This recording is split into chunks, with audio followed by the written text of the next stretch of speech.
সবাইকে, সবাই কেমন আছেন? এই ভিডিওটা শেষ পর্যন্ত দেখবেন, স্কিপ করবেন না। কথা হচ্ছে আমি আমার স্বামীকে গালিগালাজ করে ভিডিও আমি আপলোড করি, ঠিক আছে?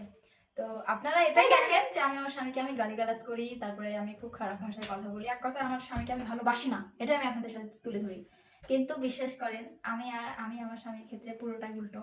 আমার কাছে যদি 5 টাকা থাকে, সাথে 2 টাকা 1 টাকা জমা করে আমার স্বামীর জন্য কিছু গিফট কেনার চেষ্টা করি। আপনারা সবাই দেখছেন সেদিন আমি হঠাৎ করে বাজারে গিয়েছিলাম, গিয়ে এই একটা গেঞ্জি আর হচ্ছে এই একটা গেঞ্জি কিনেছি।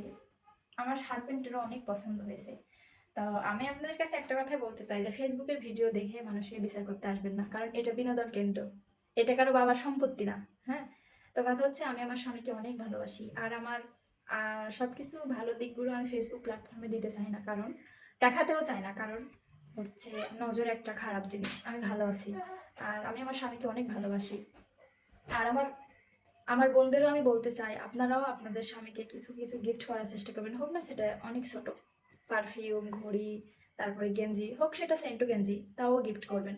মনে রাখবেন আপনাদের কিন্তু অভিযোগ দেওয়ার জায়গা থাকে স্বামীর কাছে, আমি সুখী হতে পারলাম না, এটা করো ওটা করো, এটা হলো সেটা হলো, কিন্তু স্বামীরা না কোথাও অভিযোগ দিতে পারে না।